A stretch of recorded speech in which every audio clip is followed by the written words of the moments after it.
Capítulo 3. A demanda. O talento é a magia tradicional da realeza visionário. Embora pareça ser mais forte nas linhagens de sangue real, não é assim tão raro descobri-lo com menor força nos que são distantemente aparentados com a linhagem visionário, ou naqueles cujos ancestrais incluem tanto ilhéus como gente dos Seis Ducados. É uma magia da mente que dá aos praticantes o poder de comunicarem-se silenciosamente com quem está longe. As possibilidades que oferece são muitas. Nos seus usos mais simples, pode servir para enviar mensagens para influenciar os pensamentos de inimigos ou de amigos, a fim de desviá-los para os fins do praticante. As suas desvantagens são de dois tipos: requer uma grande quantidade de energia para que seja manejada diariamente e oferece ao praticante a atração que foi incorretamente apelidada de prazer. É mais uma euforia que aumenta de poder em proporção com a força e duração do uso do talento. Pode levar o praticante a viciar-se no talento, que acabará por esgotar toda a sua força mental e física do mago, deixando-o como um grande bebê babado. Bronco partiu na manhã seguinte. Quando acordei, estava de pé e vestido e andando pela cabana, embalando as suas coisas. Não levou muito tempo. Levou os pertences, mas me deixou a maior parte das nossas provisões. Não bebemos na noite anterior, mas mesmo assim falávamos tão baixo e nos movíamos com tanto cuidado como se amanhã nos trouxesse dores. Falamos um com o outro com deferência, até que isso me pareceu pior do que se não falássemos. Eu queria balbuciar pedidos de desculpa, suplicar para que reconsiderasse, fazer alguma coisa, qualquer coisa, para evitar que a nossa amizade terminasse daquela maneira. Ao mesmo tempo, desejei vê-lo longe, desejei que tudo terminasse, desejei que fosse o dia seguinte, um novo dia nascendo comigo sozinho. Agarrei-me à minha determinação como se estivesse pegando uma espada afiada ou uma faca. Suspeitei de que ele sentia algo parecido, pois às vezes parava e olhava para mim como se estivesse prestes a falar.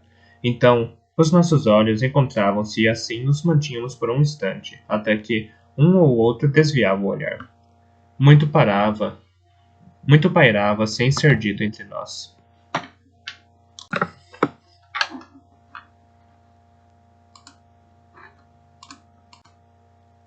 Após um período horrivelmente curto de tempo, ele ficou pronto para partir. Pôs o fardo no ombro e tirou um bastão de trás da porta. Fiquei parado, observando, pensando em como ele parecia estranho assim. Bronco, o cavaleiro, a pé. A luz do sol do início do verão que jorrava pela porta aberta me mostrou um homem no fim de sua meia-idade, com a madeixa branca que marcava sua cicatriz, anunciando o grisalho que já havia começado a se mostrar na sua barba. Ele era forte e estava em forma, mas era inquestionável que a juventude ficara para trás, passara os dias do auge das suas forças cuidando de mim. Bem, disse ele num tom impaciente. Adeus, Fitz. E boa sorte para você. Boa sorte para você também, Bronco.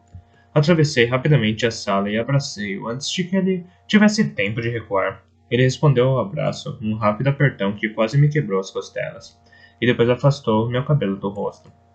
Posso pentear. Parece um selvagem. Quase conseguiu dar um sorriso, deu as costas para mim e afastou-se a passos largos. Eu fiquei vendo-o partir. Pensei que não olharia para trás, mas na outra extremidade da paisagem virou-se e ergueu a mão. Eu ergui a minha em resposta. E então ele desapareceu, engolido pela floresta. Sentei-me durante algum tempo no degrau pensando no lugar onde o vira pela última vez. Se me mantivesse fiel ao meu plano, poderiam se passar anos antes de voltar a vê-lo. Se voltasse a vê-lo, desde os meus 6 anos, ele sempre fora... Se voltasse a vê-lo. Desde os meus 6 anos, ele sempre fora um fator na minha vida. Sempre pudera contar com a sua força, mesmo quando não a desejava. Agora partira, como breu, como mole, como veracidade, como paciência. Pensei em tudo o que lhe dissera na noite anterior, e estremeci de vergonha. Fora necessário, disse a mim mesmo. Quisera afastá-lo, mas muito do que eu dissera irrompera de antigos sentimentos que tinham gangrenado durante muito tempo dentro de mim. Eu não quisera dizer aquelas coisas. Pretendia afastá-lo, não feri-lo até o osso. Tal como Molly, ele levaria consigo as dúvidas que eu colocara nele. E ao atacar ferozmente o orgulho de Bronco, destruíra o pouco respeito que Breu ainda tinha por mim. Suponho que uma parte infantil de mim nutrisse a esperança de que algum dia eu poderia voltar para eles, de que algum dia voltaríamos a partilhar as nossas vidas. Sabia agora que não. Acabou-se, disse em voz alta a mim mesmo. Disse em voz baixa a mim mesmo. Essa vida acabou. Deixei-a ir. Estava agora livre de ambos, livre das limitações que me impunham, livre das suas ideias sobre honra e dever, livre das suas expectativas. Nunca mais teria de olhar qualquer um deles nos olhos e prestar contas daquilo que fizera. Livre para fazer a única coisa que tinha o ânimo ou a coragem para fazer, a única coisa que podia fazer para deixar a minha antiga vida para trás. Iria matar Majestoso. Parecia simples justiça. Ele me matara primeiro, o espectro da promessa que fizera o rei sagaz de que nunca faria mal a nenhum dos seus, ergueu-se brevemente para me assombrar. Enterrei-o, lembrando a mim mesmo de que Majestoso matara o homem que fizera essa promessa, bem como o homem a quem a fizera. Esse Fitz já não existia. Nunca mais voltaria a me apresentar ao velho rei sagaz e relatar o resultado de uma missão. Não me apresentaria como homem do rei para auxiliar veracidade. A dama paciência nunca me atormentaria com uma dúzia de tarefas triviais que eram da maior importância para ela. Ela chorara a minha morte, e Molly. Lágrimas arderam em meus olhos, quando media a minha dor. Ela havia me abandonado antes de Majestoso me matar, mas também por essa perda eu o considerava responsável. Se eu nada mais obtivesse daquela crosta de vida que Bronco e Breu tinham recuperado para mim, eu obteria ao menos a vingança. Prometi a mim mesmo que Majestoso olharia para mim enquanto morresse e saberia que eu o matara. Aquele não seria um assassinato discreto, uma espreitada silenciosa de veneno anônimo. Entregaria pessoalmente a morte a Majestoso. Desejava atacar como uma flecha isolada, como uma faca arremessada, precipitando-me diretamente para o meu alvo, sem ser incomodado por receios por aqueles que me rodeiam. Se falhasse, bem, eu já estava morto de todos os modos que tinham importância para mim. Não magoaria ninguém por tentar. Se morresse ao matar Majestoso, valeria a pena. Protegeria a minha vida só até tomara de Majestoso. O que quer que acontecesse depois, não importava. Olhos de Noite agitou-se, perturbado por algum sinal dos meus pensamentos.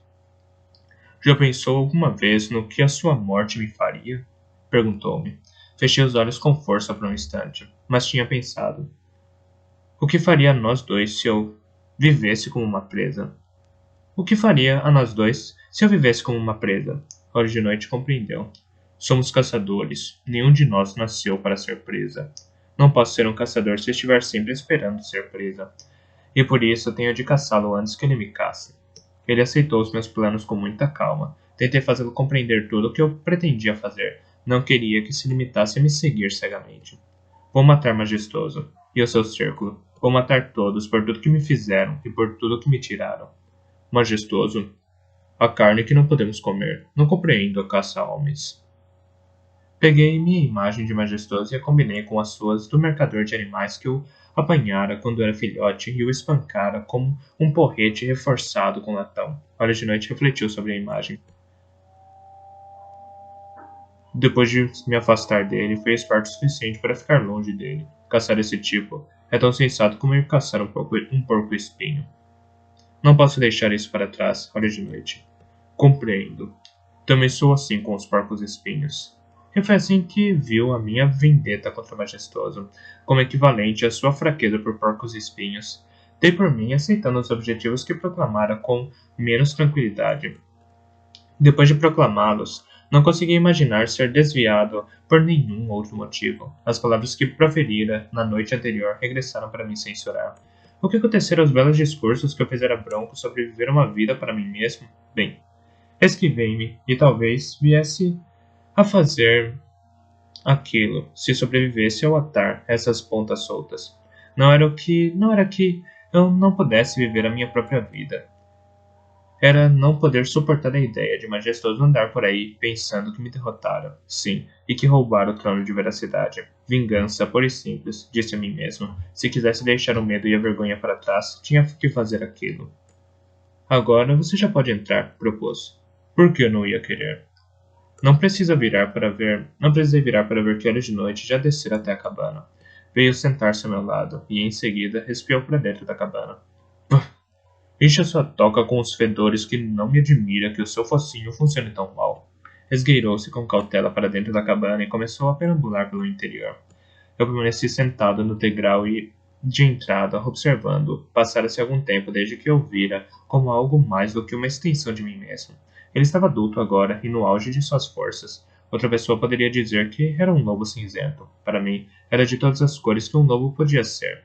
De olhos escuros, focinho escuro, bege na base das orelhas e na garganta, com a pelagem salpicada de pelos externos rígidos e negros, especialmente nos ombros e na parte plana da anca.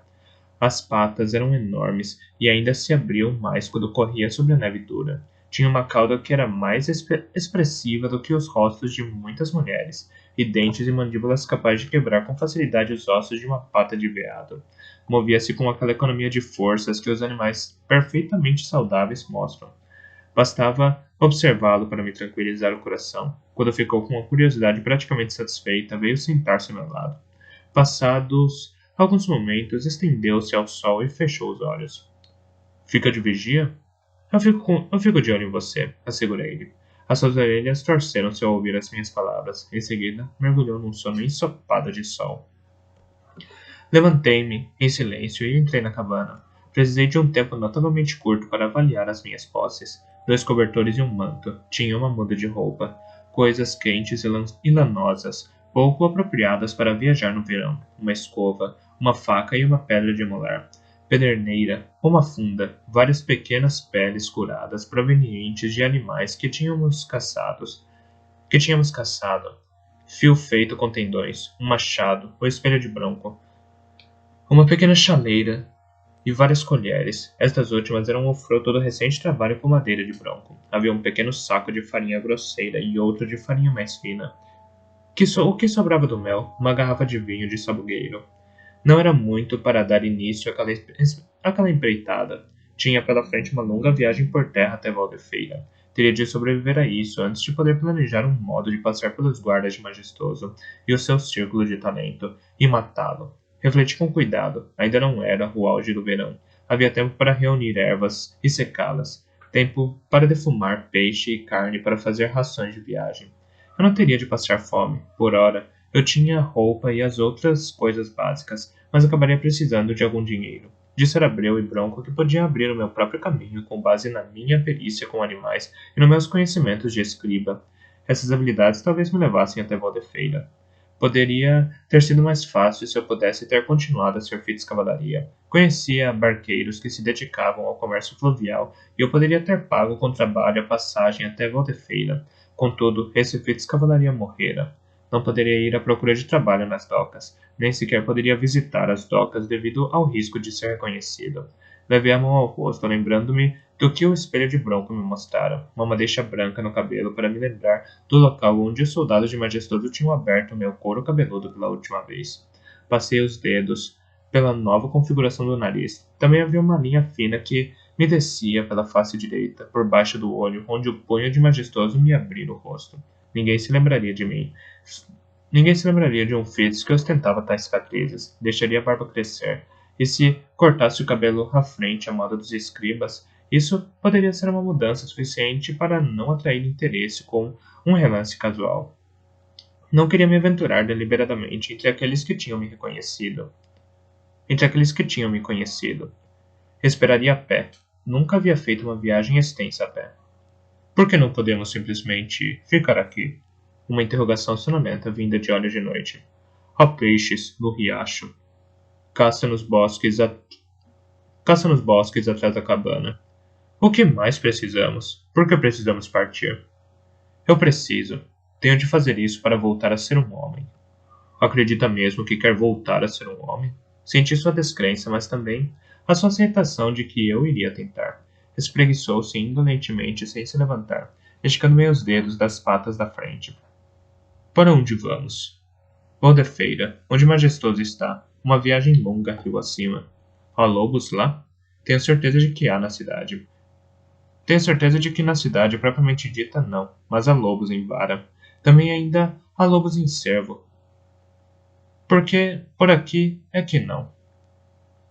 Tirando nós dois, observou ele, e acrescentou: gostaria de encontrar lobos no lugar para onde vamos. Então se esticou todo e voltou a adormecer. Isso era parte do que significava ser um lobo, refleti. Ele não voltaria a se preocupar até partirmos, depois simplesmente me seguiria e confiaria a sua sobrevivência a nossas habilidades. Mas eu voltara a ser homem demais para agir como ele. Comecei a reunir provisões no dia seguinte. Apesar dos protestos de olho de noite, cacei mais do que era necessário para comermos todos os dias. E quando tínhamos sucesso, não o deixava se empaturrar. Secava um pouco da carne e defumava parte dela. E tinha habilidade o suficiente para trabalhar com couro, devido ao infindável remendar de arreios de bronco para fazer umas botas macias para usar no verão. Engraxei bem as botas velhas e as deixei de lado para usar no inverno. Durante os dias, enquanto a de noite cochilava ao sol, eu colhia as minhas ervas. Algumas eram as ervas medicinais comuns que eu queria ter à mão. Casca de salgueiro para febre, raiz de framboeseira para tosse, tanchagem para infecção, ortiga para congestão e coisas assim. Outras não eram tão benéficas. Fiz uma pequena caixa de cedro e a enchi, reuni e armazenei os venenos como Breu me ensinara: cicuta, agálico, erva moura, medula de sabugueiro, baga de morte e amor apertado. Escolhi o melhor que pude, venenos que fossem inodoros e não tivessem sabor, venenos que pudessem ser transformados em pó finos e líquidos cristalinos. Também colhi casco de elfo, o poderoso estimulante que Breu usara para ajudar a Veracidade a sobreviver às suas sessões de talento. Majestoso estaria rodeado e protegido pelo seu círculo. Vontade era aquele que eu mais temia, mas não subestimaria nenhum deles. Conhecer Emaranhado como um garoto grande, rude e ricedoura fora um certo dandy com as garotas, mas esses dias haviam passado há muito tempo. Eu vira o que o uso do talento fizera à vontade. Já se passara muito tempo desde que tivera contato qualquer com Cedoura. Desde que tivera contato quer com Cedoura, quer com Emaranhado, e eu não os encararia com ideias preconcebidas. Eram todos treinados no talento, e embora o meu talento natural outrora tivesse parecido muito mais forte do que os deles, eu descobrira da pior maneira que conheciam maneiras de usar o talento que nem mesmo a Veracidade compreenderam.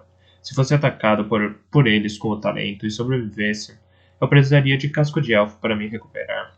Fiz uma segunda caixa, grande o bastante para conter a caixa dos venenos, mas fora concebida como estojo de escriba para criar assim a aparência de um escriba ambulante. O estojo me proclamaria como tal a qualquer um com que eu viesse a cruzar. Obtive penas de um ganso que enroscamos no ninho. Eu poderia fazer alguns dos pós para pigmentos e fabriquei tubos e rolhas de osso para contê-los. Hora de noite me forneceu, contrariado, pelos para os pincéis grossos. Tentei fazer pincéis mais finos com pelo de coelho, mas só me satisfizeram em parte. Era muito desencorajador. As pessoas esperavam que um escriba tivesse as tintas, pincéis e penas do seu ofício. Concluí com relutância que a paciência tivera razão quando me dissera que eu escrevia com uma letra bonita, mas não podia afirmar que eu possuía as aptidões de um verdadeiro escriba. Eu esperava que as minhas provisões fossem suficientes para qualquer trabalho que pudesse arranjar a caminho de Valdefeiro.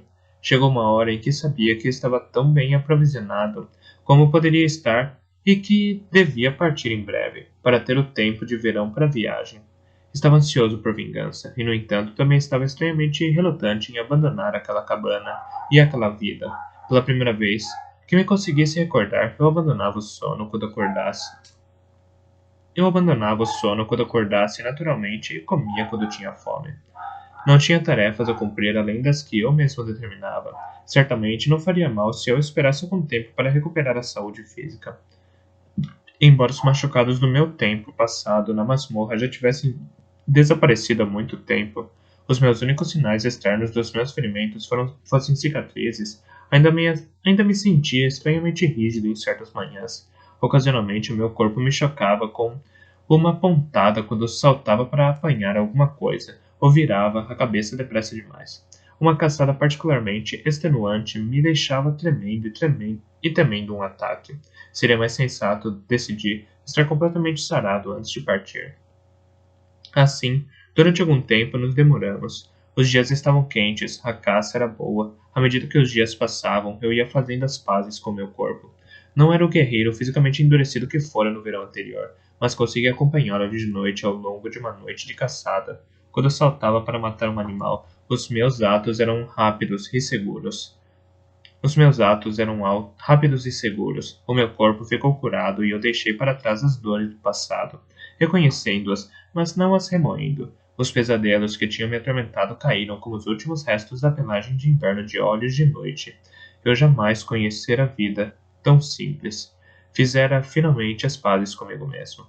Não há paz que dure muito tempo. Um sonho veio me acordar. Olhos de noite e eu nos levantamos antes da alvorada. Caçamos e matamos juntos um par de coelhos gordos. Aquela colina em particular estava crivada das suas tocas e apanhá-los o suficiente para nos saciarmos. Degenerara rapidamente num jogo tolo feito de saltos e escavadas. Já passara da alvorada quando deixamos a brincadeira de lado. Atiramo-nos no chão à sombra de uma bétula salpicada, mais uma vez com a barriga cheia dos animais que matamos, e adormecemos. Após talvez a luz irregular do sol batendo em minhas pálpebras, fez com que eu mergulhasse no sonho. Eu estava de volta à Torre do Cervo, na velha casa da guarda. Encontrava-me estendido num chão frio de pedra, no centro de um círculo de homens de olhar severo. O chão debaixo da minha face estava pegajoso e escorregadio de sangue que esfriava. Enquanto arquejava de boca aberta, o cheiro e o sabor do sangue combinavam-se para encher os meus sentidos. Vinham me atacar outra vez, não só o homem com os punhos enluvados com couro, mas também vontade, o arredio, invisível vontade, que deslizava silenciosamente através das minhas muralhas para se esgueirar para o interior da minha mente. Por favor, esperem, por favor, implorei-lhes. Parem, eu imploro. Não sou nada que precisem temer ou odiar. Sou só um lobo. Sou um lobo, nada que os ameace. Não farei mal a vocês. Deixe-me ir. Para vocês não sou nada. Nunca voltarei a lhes criar problema. Sou só um lobo. Ergui o focinho para o céu. E uivei. Foram os meus próprios uivos que me acordaram. Rolei sobre as mãos e os joelhos, sacudi-me todo e depois me levantei. Um sonho, disse a mim mesmo. Só um sonho. Fui inundado pelo medo e a vergonha que me sujaram à sua passagem. No meu sonho, implorara por misericórdia como não fizera na realidade. Disse a mim mesmo que não era covarde. Seria? Parecia que eu ainda podia cheirar e sentir o gosto do sangue. Onde você vai? Perguntou indolentemente Olhos de Noite. Estava deitado mais à sombra, e a sua pelagem o camuflava surpreendentemente bem ali. Água. Fui até o riacho, lavei do rosto e das mãos o sangue pegajoso de coelho, e depois bebi longamente. Voltei a lavar o rosto, raspando a barba com as unhas para obrigar o sangue a sair. De repente, decidi que não conseguia suportar a barba. Fosse como fosse, não pretendia ir para onde esperasse ser reconhecido. Voltei para a cabana do pastor, a fim de me barbear. À porta, franzi o nariz diante do cheiro de mofo. Olhos de Noite tinha razão. Dormir dentro de casa afetara o meu olfato. Eu mal podia acreditar que tolerara aquilo. Entrei com relutância, fungando para afastar os cheiros de homem.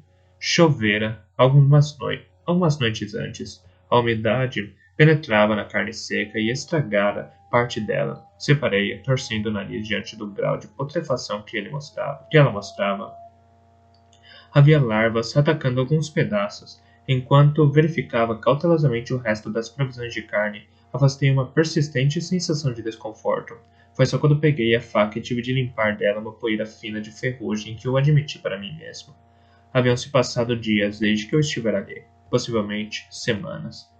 Não tinha qualquer noção da passagem do tempo. Olhei para a carne estragada, para a poeira que cobria os meus bens desarrumados. Apalpei a barba, chocado com o quanto crescera. Branco e breu não tinham me deixado aqui há dias. Tinham sido semanas. Fui até a porta da cabana e olhei para fora.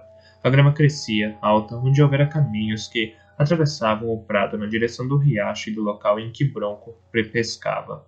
As flores da primavera já haviam desaparecido há muito tempo, e as frutas estavam verdes nos arbustos. Olhei para as mãos, para a sujeira entranhada na pele dos pulsos, sangue velho incrustado e seco debaixo das unhas.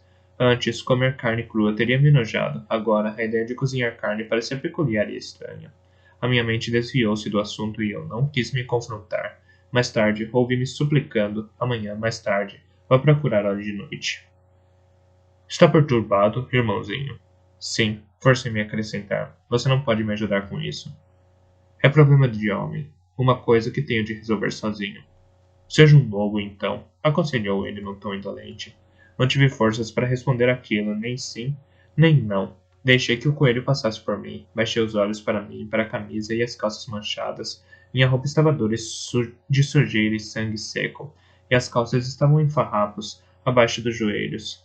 Com um estremecimento, lembrei-me dos forjados de sua vestimenta esfarrapada.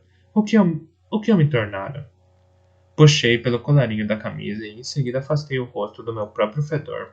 Os lobos são mais limpos do que isso. Hoje de noite, tratava de si mesmo diariamente. Falei em voz baixa e o estado enferrujado de minha voz só foi somar ao resto. Assim que Bronco me deixou aqui, sozinho, revertia a algo inferior a um animal. Sem tempo, sem limpeza, sem objetivos, sem consciência de nada a não ser comer e dormir. Foi sobre isto que ele tentou me avisar ao longo de todos aqueles anos. Fiz exatamente o que ele sempre temeu que eu fizesse.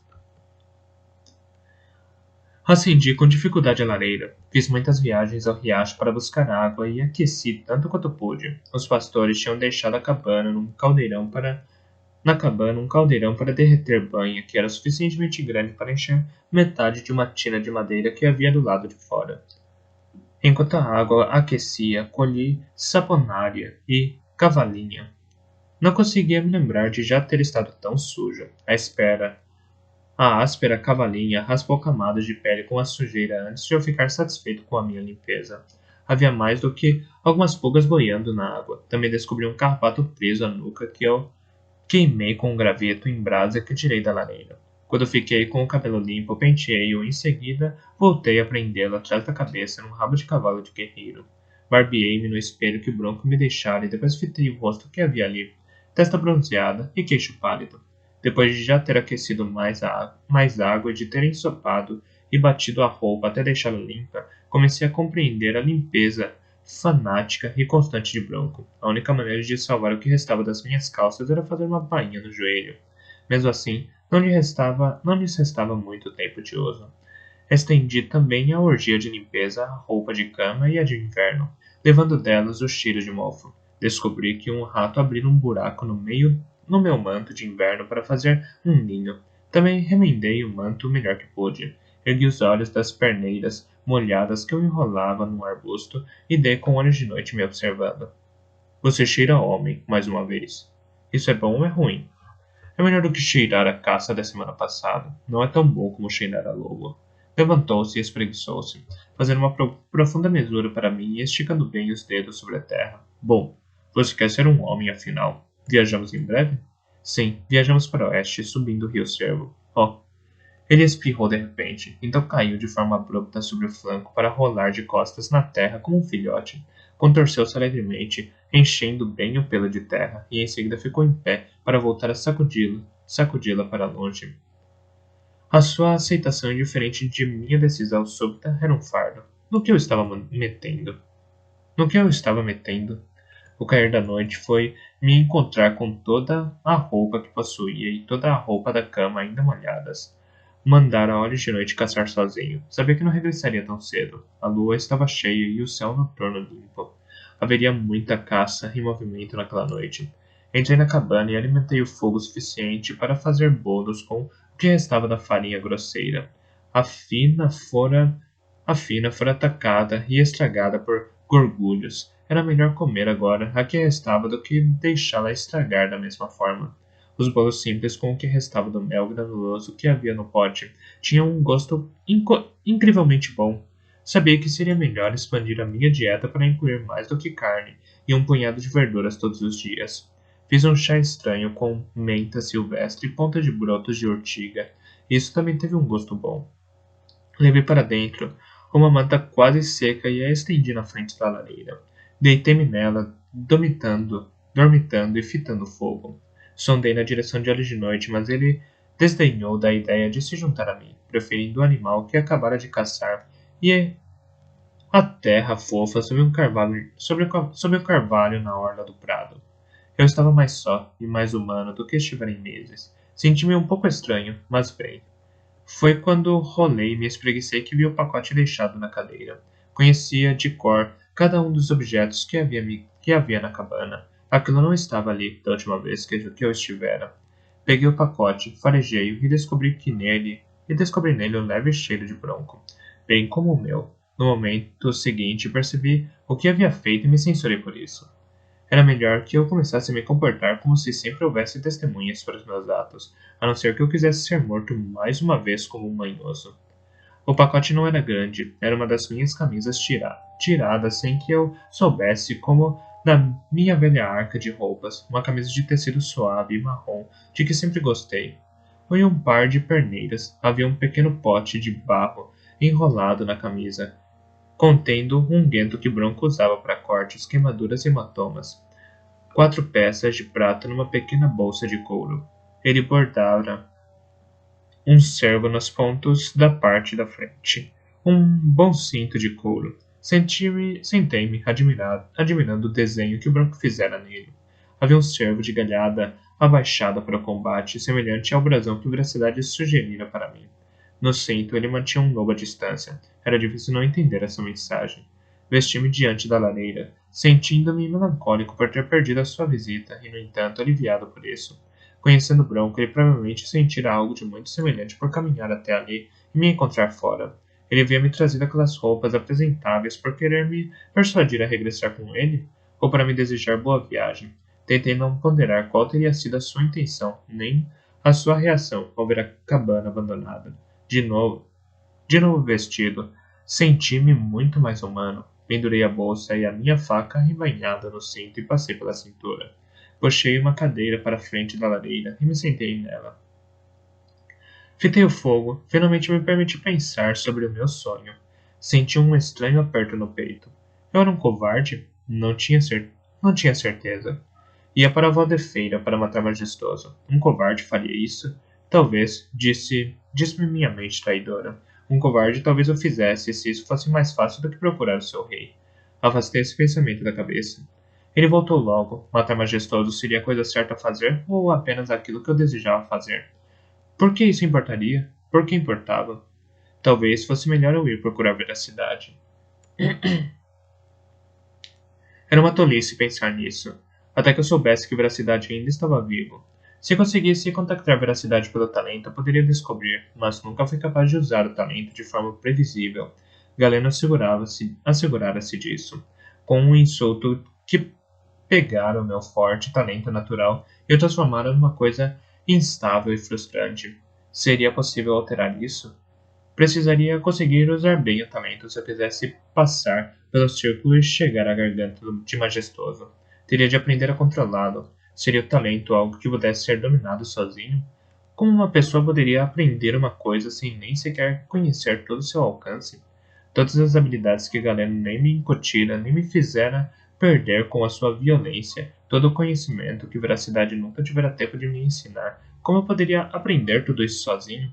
Era impossível. Não queria pensar em Veracidade. Isso justamente me disse que eu devia fazê-lo. Veracidade, meu príncipe, agora meu rei, ligado pelo sangue e pelo talento. Vinha conhecê-lo como a nenhum outro homem, estar aberto ao talento. Ele me dissera, era tão simples como não estar fechado. A sua guerra de talento com os salteadores transformara-se na sua vida, esgotando-lhe a juventude e a vitalidade. Ele nunca tivera tempo para me ensinar a controlar o meu talento, mas me dera as lições que pudera nas oportunidades pouco frequentes que tivera. A sua força de talento era tal que conseguia impor um toque em mim e ser um só comigo durante dias, às vezes semanas.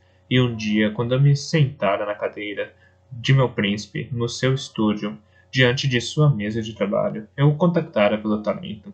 À minha frente estavam os instrumentos que ele usava para fazer os seus mapas e a pequena desarrumação pessoal do homem que esperava para ser rei. Nessa vez, eu pensara nele, ansiara, para que ele estivesse em casa para guiar o seu reino. E simplesmente estender a mente e o contactara pelo talento. Tão facilmente, sem preparação ou mesmo verdadeira intenção. Tentei me colocar no mesmo estado de espírito. Não tinha a mesa ou a desarrumação de veracidade para trazê-la à mente, mas se fechasse os olhos, conseguia ver o meu príncipe. Esperei fundo e tentei evocar a sua imagem. Veracidade era mais largo de ombros do que eu, mas não chegava bem à minha altura. O meu tio partilhava comigo os olhos e cabelo escuro da família Visionário, mas os seus olhos eram mais encovados do que os meus, e o seu cabelo e barba rebeldes estavam salpicados de fios grisalhos. Quando eu era menino, ele fora bem musculoso e rijo, um homem entroncado que manejava tão facilmente uma espada como uma pena. Estes últimos anos eu tinha o desgastado. Fora forçado a passar tempo demais fisicamente inativo enquanto usava a força do seu talento para defender a nossa linha costeira dos salteadores. Porém, pensar apenas de seus músculos terem minguado, a sua aura de talento aumentara, tanto que ir à sua presença agora era como ir à presença de uma lareira em chamas. Quando eu estava na sua presença, eu ficava muito mais consciente do seu talento do que do seu corpo. Para o odor, trouxe à mente o picante das tintas coloridas que usava quando fazia os seus mapas, o cheiro de velino, e também o toque de casco de elfo que se encontrava com frequência no seu hálito.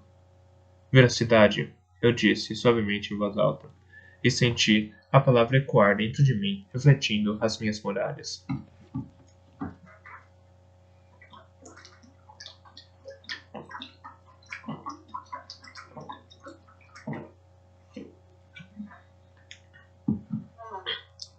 Abri os olhos.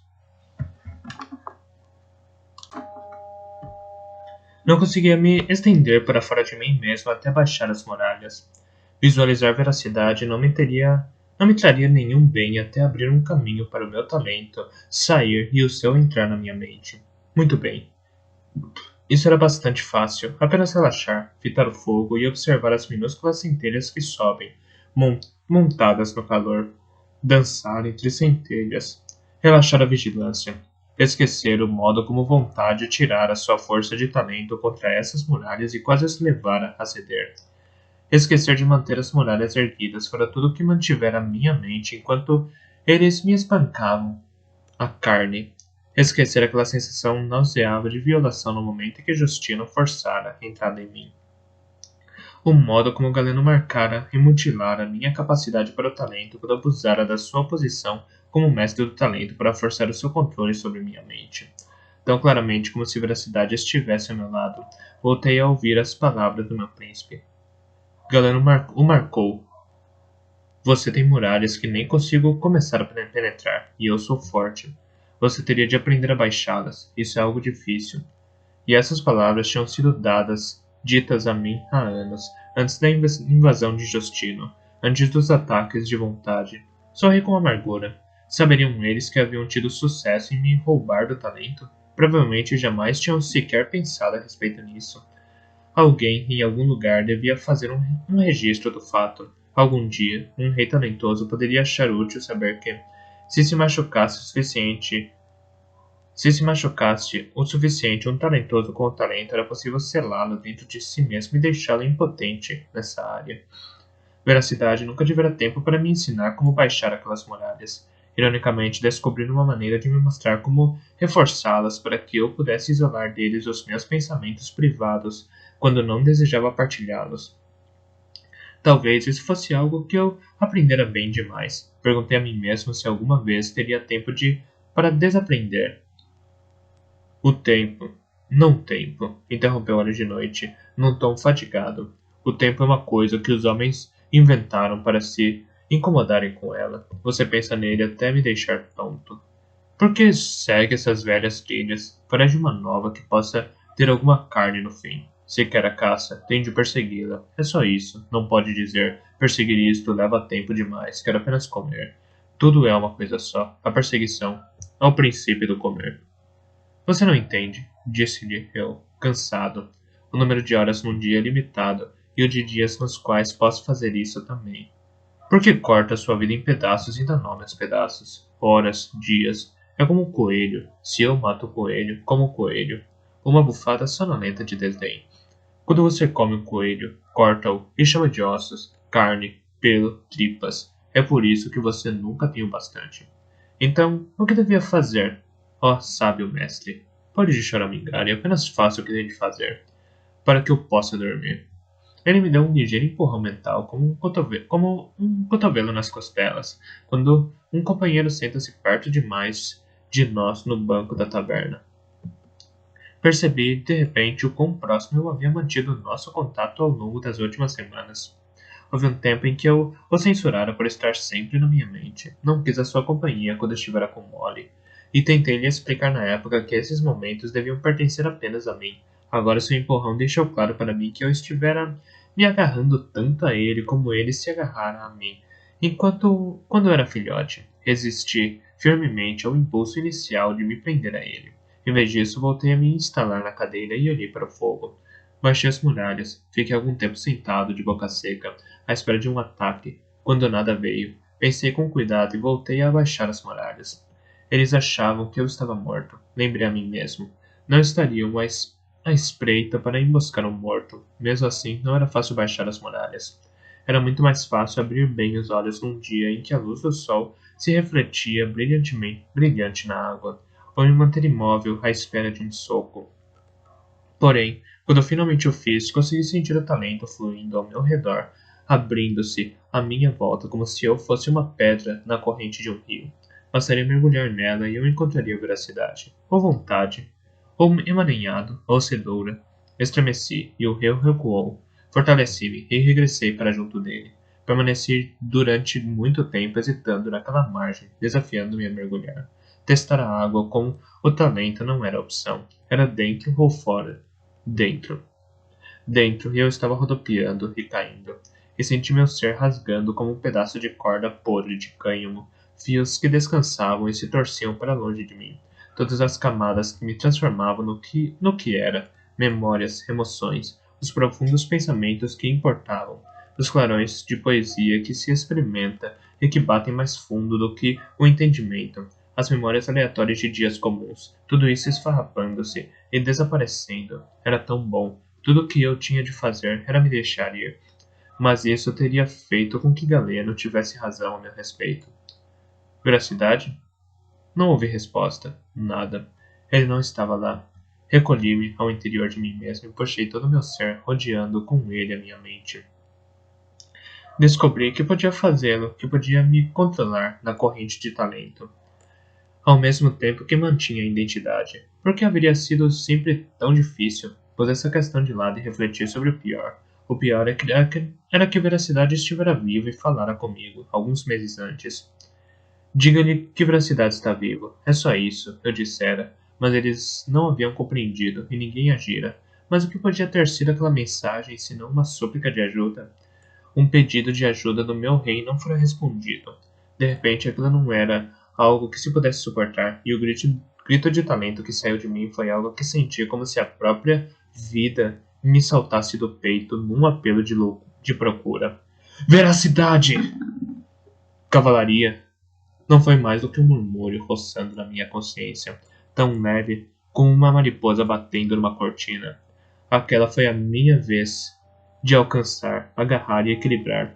Atirei-me na direção dele e o encontrei. A sua presença tremuluzia como a chama de uma vela prestes a se apagar na poça de sua própria cera.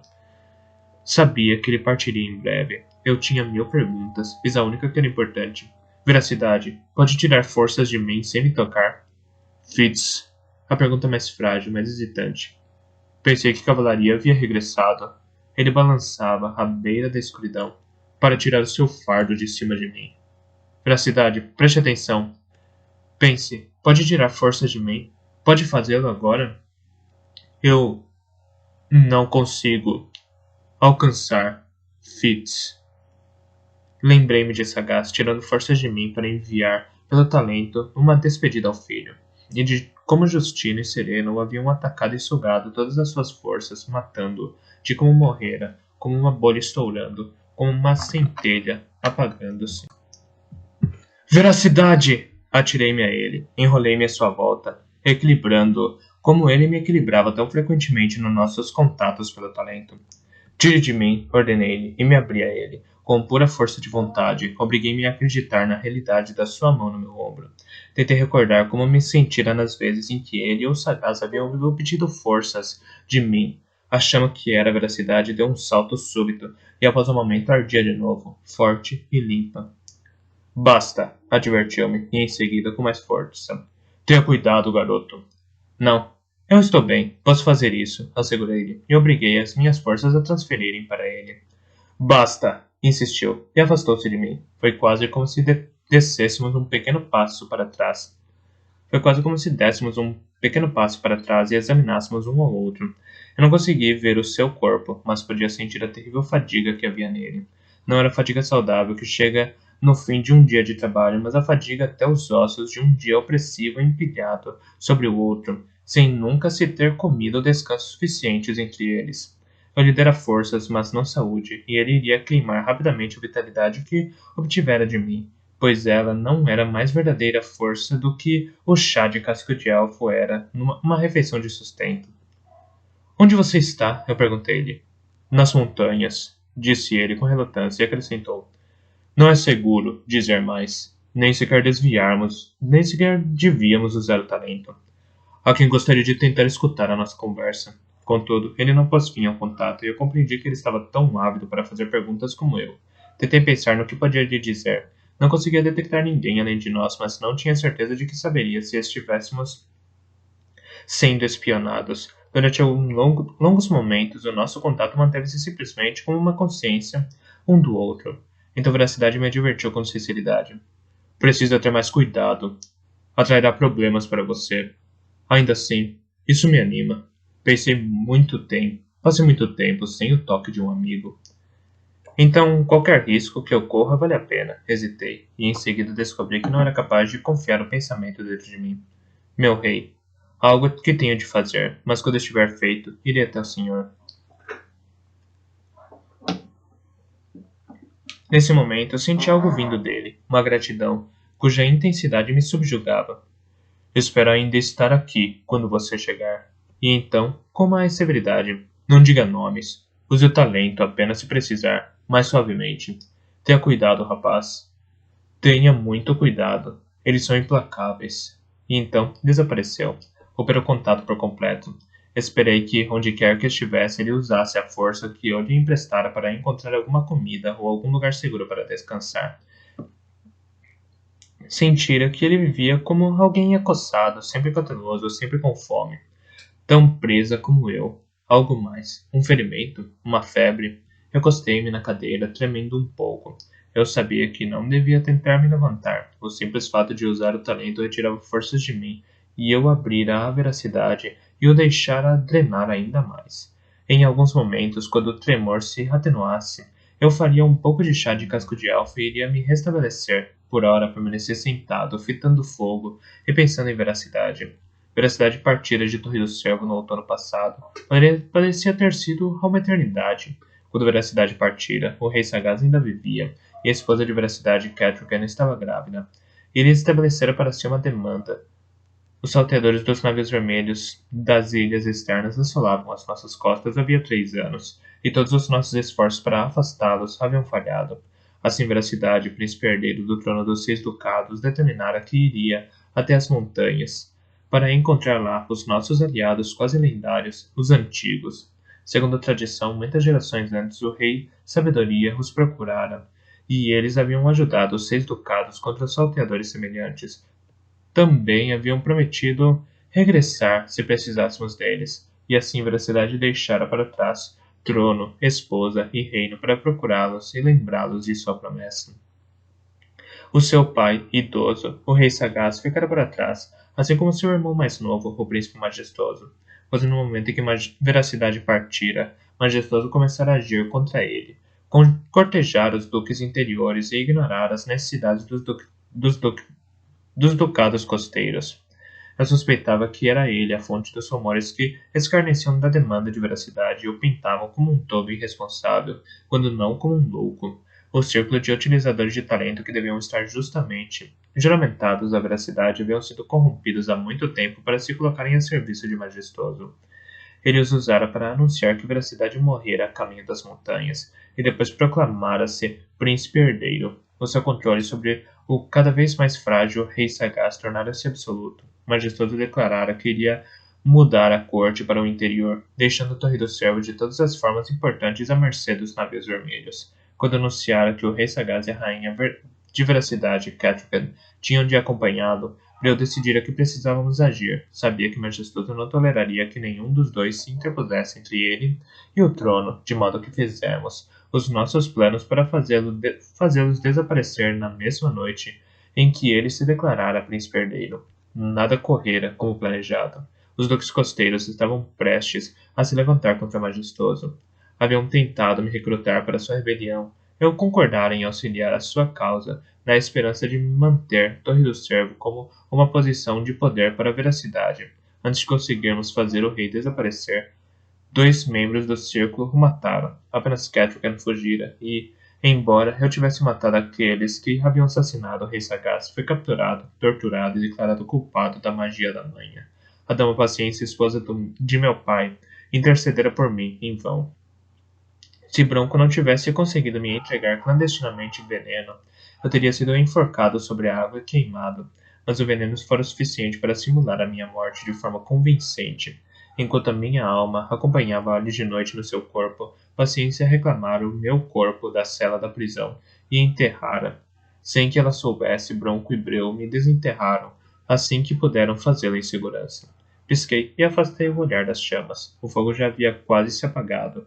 A minha vida agora era assim, toda em cinzas atrás de mim. Não havia maneira de recuperar a mulher que amara. Molly achava que eu agora estava morto, se não havia dúvida de que via o meu uso da magia da manha com repugnância. E de qualquer forma, ela me deixara dias antes de o resto da minha vida ter desmoronado. Eu a conhecia desde que éramos crianças e brincávamos juntos nas ruas e docas da cidade de Torre do Cervo. Ela me apelidara de novato e supôs que eu era apenas uma das crianças do castelo, um cavalariço ou um aprendiz de escriba. Apaixonara-se por mim antes de descobrir que eu era bastardo, o filho ilegítimo que forçara a cavalaria a abdicar do trono. Quando descobriu, quase a perdi, mas a persuadi a confiar em mim e acreditar em mim. E durante quase um ano nos agarramos um ao outro, apesar de todos os obstáculos. Frequentemente fui forçado a colocar os meus deveres para com o rei à frente do que desejávamos fazer. O rei recusara-se a me dar permissão para casar. Ela aceitou isso. O rei me prometera a outra mulher. Até isso ela tolerou. Fora ameaçada e escarnecida como a rameira do bastardo.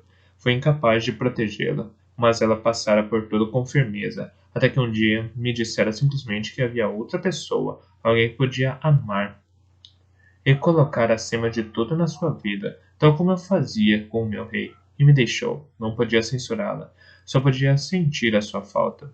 Fechei os olhos. Estava cansado, quase exausto, e veracidade me avisara para não voltar a usar o talento, a menos que precisasse, mas certamente não haveria problema em tentar ter um vislumbre de Molly. Só para vê-la por um momento, para ver que ela estava bem. Provavelmente nem teria sucesso em vê-la, mas que mal poderia haver em tentar, só por um momento? Devia ter sido fácil. Não custava qualquer esforço me lembrar de tudo a seu respeito. Respirar o seu cheiro com tanta frequência, combinado com as ervas que usava para perfumar as velas que fazia e com o calor da sua doce pele. Conhecia cada nuance da sua voz e o modo como se aprofundava quando ela ria. Conseguia me lembrar da linha precisa do seu queixo e da posição em que ela o colocava quando estava aborrecida comigo. Conhecia a textura acetinada do seu rico cabelo castanho e o dardejar dos seus olhos escuros. Tinha um jeito de colocar as mãos no meu rosto e de me segurar firmemente enquanto me beijava. Levei a mão ao rosto, desejando poder encontrar ali a sua, para poder prendê-la e segurá-la para sempre. Mas em vez disso, senti a irregularidade de uma cicatriz. Meus olhos se encheram com as lágrimas disparatadas e mornas. Afastei-as, piscando, vendo as chamas da minha lareira nadando por um momento antes de a visão se firmar. Disse a mim mesmo que estava cansado. Cansado demais para tentar encontrar Molly com o meu talento. Devia tentar dormir um pouco. Procurei afastar-me daquelas emoções demasiado humanas. No entanto, foi isso que escolhi quando decidi voltar a ser um homem. Talvez fosse mais sensato ser um lobo. Certamente um animal jamais tivera de sentir tais coisas. Lá fora, na noite, um lobo solitário ergueu o focinho e uivou de súbito para o céu, trespassando a noite com a sua solidão e desespero.